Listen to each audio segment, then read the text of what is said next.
Hey guys, Nick Borrman here of WagerTalk.com to preview the 2021 Ryder Cup USA versus Team Europe, of course. With me today, as always, fellow golf handicapper Andy Lang, also of WagerTalk.com. Andy, how you doing, my friend? Doing great. This is an exciting week. I had plans to make it to the original one. My family is actually from up there. My family lives about 15 minutes away. So I'm excited. I'm not going to be there live in person, unfortunately, but the excitement is still there. This is a banger of a tournament, a lot of betting opportunities. The course looks fantastic. The weather's going to add a nice dimension of, of some weirdness at times. So it's going to be an amazing tournament. This is going to be an all timer. Yeah, absolutely. I mean, I've been to a lot of golf tournaments, but never a Ryder Cup. That's definitely on the bucket list of something I want to attend. So, real quick before we get started, I want to mention what Andy and myself have available at wagertalk.com this week for the tournament. We have our tournament packs available, $19. Going to get you any future plays for the event, along with, of course, the daily matchups, which is Friday, Saturday, and Sunday. Right now, the books basically just have who's going to win the event, and then they have who's going to win the singles matches, the foursomes matches, and the four ball matches. So not a lot out there right now. But Thursday, scheduled events is Thursday. The captains will make their pairings, and of course, at that point, the books have only a couple hours before Friday morning to get everything out. So Thursday night is when we'll have our plays loaded into the package, daily plays for the matchups, and then each of course of the next 3 days. So anyway, head over to wagertalk.com, check out that pack. $19 will get you every play for the entire duration of the event. All right, 43rd edition of the Ryder Cup, Whistling Straits. You already hit on that, Andy. Current betting odds right now: Team USA at 2-1, minus 200, 1-2 rather, minus 200 to win the Ryder Cup. Team Europe currently at plus 140. This is to lift the trophy. So you can also be careful if you're looking at, there's two different ways to bet it. You can also bet it on the three-way line because this thing could end in a tie, in which case it goes back to Europe. But if you're looking at to lift the trophy, Team USA minus 200, Team Europe plus 140. Europe is the current holder, of course. They won the last event in 2018 over USA. Europe has won 12 of the last 17 cups, 7 of the last 9, and 4 of the last 5. So everybody knows Team Europe usually beats up on Team USA in this event, but will this year be any different? I want to start off, I guess we'll take a quick look, Andy, at the team, rosters. I mean, if we look at the Team USA roster, we'll start there. It's loaded. It is absolutely loaded. And on paper, this roster is by far the better of the two. But of course, that doesn't always mean anything as far as winning this event. You got Captain Steve Stricker. You can see all of the players here, their world ranking next to their name. I mean, you have almost everybody in the top 10, minus John Rahm, the number one player in the world, of course, being on Team Europe. But I mean, you got DJ Morikawa, Cantley, the FedEx Tour champion. You got Justin Thomas, DeChambeau, Finau, Koepka. I mean, the list is deep, and the average world ranking of this team is 9. The only problem with this group is they're not experienced here. They have 6 rookies out of the 12 guys, and the 6 veterans that they do have a total of just 12 Ryder Cups. So not a lot of experience here, but I mean a lot of firepower. Andy, any comments on Team USA as you see them, and then we'll see the list of these guys? It's a perfect tournament. It's a perfect Ryder Cup for the American rookies. The fans are going to be on their side. The nerves may be there, but we've seen it over the last 5 years, Nick. The rookies are not nervous coming onto the PGA Tour. Zalatoris, Hovland, Morikawa, even Wolf, he's dealing with injuries, but when he was healthy, these young guys are not intimidated. They've been playing high-level golf from an early age. I'm sure there's going to be a little bit of nerves off the first tee. Once they get settled in, they'll be good. I love the young rookies on the American team. I don't think nerves are going to be a factor after they get a couple holes under the belt. And just all those American fans, that can take away some of the nerves. And I'm with you. Stacked field. Absolutely loaded team. Yeah, on paper, it's hard to argue the better side here. Of course, this is a team event, and that doesn't always translate into wins. If we look at Team Europe's roster, obviously you're going to see a lot of guys that are a little bit further down the world rankings, but of course you have John Rahm leading the list, number one player in the world. Then you got some, Victor Hovland, young player, been great, already got a couple wins under his belt. Rory, who has kind of had a resurgence finally back this year, started to play a little bit better, got that win at Quail Hollow. Hatton, Casey, Fitzpatrick, it starts to drop off pretty quickly here. You're down into the 40s and 50s, but you got a lot of veterans, and that's what makes up this tournament. I mean, you got guys like Lee Westwood, who's playing his 300th Ryder Cup. I believe that's the correct number. And of course, Sergio playing, I think it's his 9th or 10th one. So there's a lot of experience here. That's what Team Europe is going to rely on. They have 9 players that have played in previous Ryder Cups, a total of 38 Ryder Cups under their belt, just 3 rookies on there. So any quick thoughts on Team Europe, which is captained by Padraig Harrington this year? With them, they win with chemistry. There's no arguing. There's no squabbling. There's no egos with this team. One bad shot and they're over it, with the exception of Tyrell Hatton. And even you get down to the, and even if you get down to the bottom, I mean, Burned, he drives the ball over 300 yards, and with the weather, the weather kind of, we'll get into it. I think it's going to help the European team a little bit. I do think the advantage comes from the bottom part of the lineup, but if this is a veteran team and they cause problems for the U.S. team early, I mean, it's look out, because that European team, once they get a little bit of confidence, they will just grind away at this team and grind away, and there could be some real problems. So it's win with chemistry and use the experience, Team Europe. Absolutely. I mean, one quick thing I was looking at, at the limited betting markets that are out there right now is the singles matches, and just, hammering Team USA basically to do all their damage on singles, which has kind of been the MO of the Ryder Cup over the years. Europe gets the big lead on the first 2 days because they play a better team game, and then, it's too little too late for Team USA generally to come back. But usually they do have the better results in those singles matches, and I guess as they should. They have overall the better players. But we'll start with little roundtable questions, you and I, Andy. I mean, we're going to start first and foremost. We'll go right to you. Who's going to win this thing and why? Well, for the advantages the U.S. team has, I mean, the course is just set up perfectly for them. They got a bunch of what do you know, some par 4s that are 330 yards. I wonder who that's set up for. The rough is mowed down. We have some 500-yard par 4s. So the course is set up perfect for the length. We knew that. The fans is always a big deal. A veteran team like Europe is going to embrace it, but I mentioned before, I think it's going to let the American rookies feel a lot more comfortable when they get started. And I labeled it bottom of the lineups. I think the word is just depth. You got Daniel Berger and Scotty Scheffler that's down towards the bottom of the team. I mean, these are world-class guys. All these guys are, but that's where the advantages lies for Europe, or for US. For Europe, team chemistry. I think the weather, that is a wind coming off of Lake Michigan that, if you have not experienced it, that is a different level of cold and bitter. And there is a cold front coming in. It could help Europe. It could help guys like Shane Lowry, who love playing and stuff like that. And then, of course, you got the history. They just have overall momentum. They come into this feeling super confident. Tommy Fleetwood, he said, we're just coming here expecting to win. And that's their mindset. So the way the course is set up is a huge advantage. There's 61 golfers on the PGA Tour that average over 300 yards off the tee. Europe has 7 of them. The U.S. has 11. And we even have a vice captain. Phil Mickelson drives the ball over 300 yards. We have a coach that does it. I think the chemistry for the European team is great. I think that is going to kind of cancel each other out. I just think the depth of the American team flexes his muscle over the tournament, top to bottom. It's one of the best teams that has been out there when you look at the world rankings and the stats. I think it's just going to be a little bit too much for Europe. We have the home soil, we have the course that we want, we have the team that we want, and in the end, I think it's just going to be too much for Europe. I will take the U.S. team, but I will tell you right now, I am not taking them at minus 200.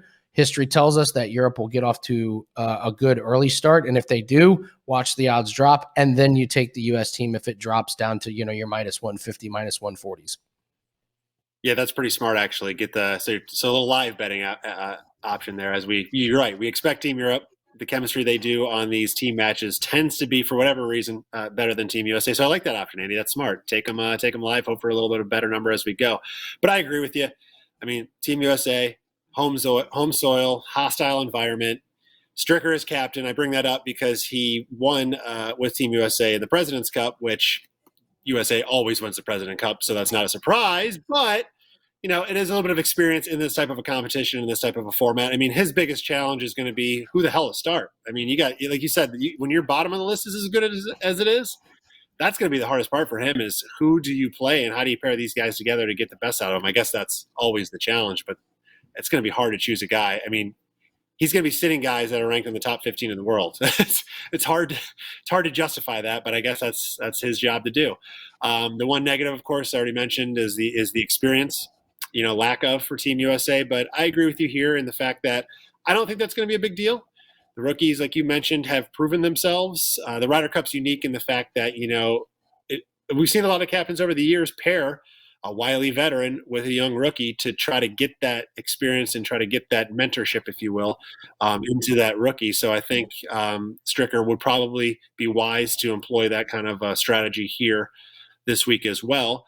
The question is, how do they get off? If they can get off, if they just don't dig themselves a giant hole those first couple days, they're going to win. I see them, they're not going to win every singles match on Sunday, of course, but I see them 8-4. Possibly, maybe more on Sunday. So I think as long as they're right there in the mix, or if they're tied, forget it. I think it's over at that point for Team USA. Health is a concern, I think, for Team USA here. They have Koepka coming off an arm injury. Of course, the rumors all around him not really wanting to be there. Paul Azinger saying he should relinquish his spot, right? So to give it to somebody that would rather be there. I only think that probably lights fire under Koepka a little bit. Morikawa, man, he, that bad back, his end of the season was not good. FedEx Cup results, the playoffs were terrible, to say the least. So hopefully he has had some time to recoup from that. And, of course, Bryson, right? What are we going to talk about with Bryson and his hands and whatever the hell he's trying to do on the World Long Drive Tour circuit right now. So will his hands, which he's apparently swinging out of his – well, he always swings that hard, but I can't imagine it's doing himself any favors right now trying to train for that. So those are the question marks I have for Team USA, but I agree with you, Andy. I mean, Team USA is the way to go. I like your strategy to bet live. If you're going to get any money down on them now, maybe throw a little bit on them. It's minus 160, so a little bit cheaper than the overall to get them just on Sunday singles matches. All right, next question we'll move on is best player for each team. I'll start there with Team USA, and then I'll go to you for Team USA, and we'll come back for Europe. I think USA, you got to look to Cantley. The guy ended the season as just a giant killer. I mean, I hate him. I'm going to be honest, for the fact that I had DeChambeau outright to win the BMW, and I had Jon Rahm outright to win the Tour Championship. So I lost back-to-back outright plays from this single guy. So there's a little bit of I hope I don't sound jaded, but yeah, it is what it is. But listen, he's shown on the biggest stage he can get the job done. He doesn't back down from anyone. And for him to do what he did, he's only going to get better. And, there's not a hotter player out there right now, obviously, for the way he ended the season. So I think he's going to be the big player for Team USA. Who you like on Team USA, Andy, as your most important player this week? I had Cantlay down as well, but I also have a 1B. You mentioned him earlier. Colin Morikawa could be the make or break player. If his back is bad, I mean, he's done. But if it's healthy, this is the guy that won the Open Championship. He could be out of nowhere. Morikawa is healthy. And Scotty Scheffler has been great on the big stage, 8th, 7th, 8th, 18th at the majors. He could shine and be a contributing factor. I actually have Bryson as who could emerge as the best player. He's going to be the most polarizing guy on the team. And this is a tournament where the fans, this isn't going to be Brooks versus Bryson. This is America versus Europe. And when Bryson hauls off and hits those drives a mile, the crowd is going to go ballistic. And he's going to be the lightning rod for the energy. And if he plays well, that crowd will absolutely flock to him. I could see him having a real emergence here. The rest of the team rallies around him. It's set up perfect for him. He's going to drive some of those par fours. He's going to, and he's going to be the only one that's going to have a shot to do it. Yeah. So as a dark horse, I think Bryson could be the best player for the U.S. Will his long drive swing that he's been working on mess up the rest of his game? I guess that's a question mark. We'll wait and see. For Team Europe, I'll keep it short. I think Ian Poulter is the key to that team. I mean, he in this kind of competition, he thrives. He's not a guy you talk about week in, week out on the PGA Tour, even though he always has good results. He's very good here. He's played in 6 previous Ryder Cups, 14-6 and 2 push record. Very, very solid. The best winning percentage record on this team, other than Tommy Fleetwood, but he's only been in 1 previous Ryder Cup. So I think Poulter is the guy that's going to come in most handy for Team Europe. Andy, what are your thoughts on that side? Well, Rahm and Rory are the obvious ones, but I didn't want to take that one. I think Sergio. This is a format he loves. He's Europe's all-time leading point scorer with 25.5. Great track record at Ryder Cups. Not going to be intimidated at all. When it comes down to this team, he's going to be one of the pillars, and they need him to do well. Wouldn't surprise me if Sergio, once again, had a great Ryder Cup. Agreed. Okay, well, that'll segue quickly into best pairing you'd like to see this week. Who do you got? One pairing from each team. Well, for the U.S., they need Spieth and JT to play well. They need those points. Those guys will most likely be paired together, and the crowd besides Bryson are just going to be all over Spieth and JT. If they get out to a good start and they take care of business, U.S. is going to be set up well, and that's going to be the team I'm going to be focusing on, because if I'm betting on U.S., I need Spieth and JT to play well. Yeah, I mean, Brooks, Bryson. Could that be the most interesting matchup ever? Most interesting, yes. Will that be the one that could get it? Listen, I mean, it would be awesome to watch, and I don't know how they would, treat each other on the golf course. But it could be like, Jordan with Magic or Bird on like the Dream Team. It could be the biggest rivalry out there that turns out to be the best pairing you could ever imagine. Who knows? For Team Europe, I'll piggyback your Sergio. The all-Spanish side, if Sergio and Rahm could be lethal together. And Sergio's record here, and Rahm, of course, being as good as he is. So I think that's my matchup that could probably win almost everything that they play through those first 2 days. Last question I'll ask you, Andy, singles matches. Any particular singles match you're most interested in seeing this week? Yes, I have 2 that I need to see, and I have 3 that I want to see. I need to see Cantlay versus Rahm. They better give us another Cantlay versus Rahm matchup. And in singles, I need to see Bryson DeChambeau versus Ian Poulter. If Bryson can take down the singles at the Ryder Cup Master of Ian Poulter, that would just be amazing. And even if Poulter outduels Bryson, I mean, Bryson will outdrive Poulter by 40, maybe even 50 yards on some of these holes. I need that matchup. You've got the polarizing Poulter, the polarizing Bryson. I need to see that. I want to see Scheffler versus McIlroy. I want Scheffler to get a really good matchup and go toe-to-toe with one of the big-time European guys. I want to see him do well on the good stage. If Morikawa is healthy, of course I want to see Hovland versus Morikawa. Yeah. And then just for the comedic factor, I really want to see Spieth versus Hatton, because I want to see Hatton's crazy reactions when he misses shots and Jordan Spieth holes out from 50 feet.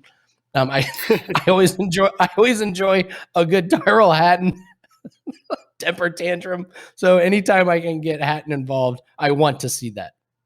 I love it. I won't echo your steal your thunder there, because you said the exact same ones that I have. Morikawa, Hovland. Morikawa's healthy. Those 2 rookies, or well, not rookies anymore, but young guns will be awesome to see. Rahm Cantlay, everybody wants to see the rematch. Can Cantlay hold him off again? And the only other one I was looking at maybe is DeChambeau Westwood. We saw that final pairing at the Players. Both plunked like 3 balls into the water, of course. And JT came back and won that thing. But it'd be interesting to see those 2, kind of like what you said for DeChambeau and Poulter playing together for that same reason, also on the singles match day. So, Andy, again, I want to thank you for coming on for a quick hit here on the Ryder Cup. Reminder for the viewers: package details for Andy and myself, $19 this week gets you all 3 days. Tournament starts on Friday. Pairings come out on Thursday, and we'll have our plays added every day as we go throughout the weekend. So head over to WagerTalk.com, check out Andy or myself's page, and good luck with your bets this week. And thanks, guys, for tuning in. We'll see you again next time.